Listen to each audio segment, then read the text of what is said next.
Highways నిన్న అంగరంగ వైభవంగా మన తెలంగాణలో అవార్డు గద్దర్ ఫిలిం అవార్డులు ఉత్సవం జరిగింది.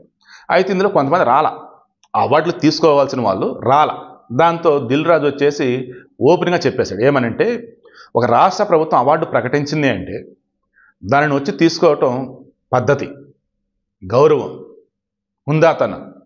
ఎవరైతే ఇప్పుడు అవార్డులు వచ్చి తీసుకోలేదో వాళ్ళంతటా వాళ్ళు వచ్చి అవార్డులు తీసుకోవాలి తప్ప వాళ్ళ ఇంటికి పంపరని చెప్పేశాడు. తర్వాత ఎవరైనా ఒక 1 అవరే సీఎం రేవంత్ రెడ్డి గారు ఉండాలి, బట్ ఆయన 2.5 అవర్స్ ఉండి విజేతలందరికీ ఆయన చేతుల మీదుగా అవార్డులు ఇచ్చాడు, చాలా సంతోషం అండి అని చెప్పాడు. ఇక కమ్యూనికేషన్ గ్యాప్ వల్ల ఎక్కడన్నా చిన్న చిన్న ఇబ్బందులు ఉంటే ఖచ్చితంగా ఉంటే నో డౌట్ దానికి నన్ను క్షమించండి అన్నాడు. ఎందుకు?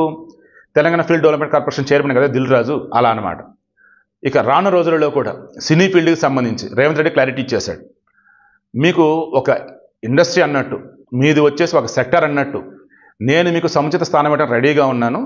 మీరు మంచి మంచి రిపోర్ట్స్ అందామా, లేదన్నప్పుడు మంచి మంచి డీటెయిల్డ్ ప్రాజెక్ట్ రిపోర్టు, మంచి మంచి ఆలోచనలు, మంచి మంచి ప్లాన్స్, ఇలా వర్క్స్ లైక్ ఈవేలో, ఇదిగో దీనివల్ల రాష్ట్రానికి మంచి జరిగింది, ఇదిగో దీనివల్ల సినిమాల రంగం బాగుపడింది అనుకున్నప్పుడు అవన్నీ మాకు దగ్గర తీసుకొస్తే మేము చూసి మీకు పర్మిషన్ కూడా ఇస్తా ఉన్నాడు. సో ఏపీకి సంబంధించి సినీ పరిశ్రమ వెళ్తుందని కొంతమంది అనుకుంటూ ఉన్నారు కదా, ఆ అవకాశం ఇవ్వకుండా రేవంత్ రెడ్డి గారు ఇక్కడే ఉంచేలా చేస్తున్నారు.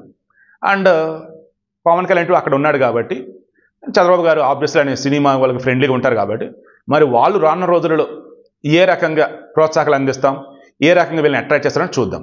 బట్ ఓవరాల్గా అన్నప్పుడు అల్లు అర్జున్ని కేసులు ఇరికించారు అద్దెనిది అన్నారు. ఒకే స్టేజ్ మీద ఉండి ఇద్దరు చాలా హ్యాపీగా ఉన్నారు, రేవంత్ రెడ్డి అండ్ అల్లు అర్జున్. అండ్ బాలకృష్ణ చెప్పేది ఉంది, అందరితో మానా అన్నట్టుగానే ఉంటూ ఉంటారు. ఓవరాల్గా సినిమాలైనా రాజకీయమైనా ఎప్పుడైనా గుర్తుంచుకోండి, శాశ్వత శత్రులు శాశ్వత మిత్రులు అస్సలు ఉండరు.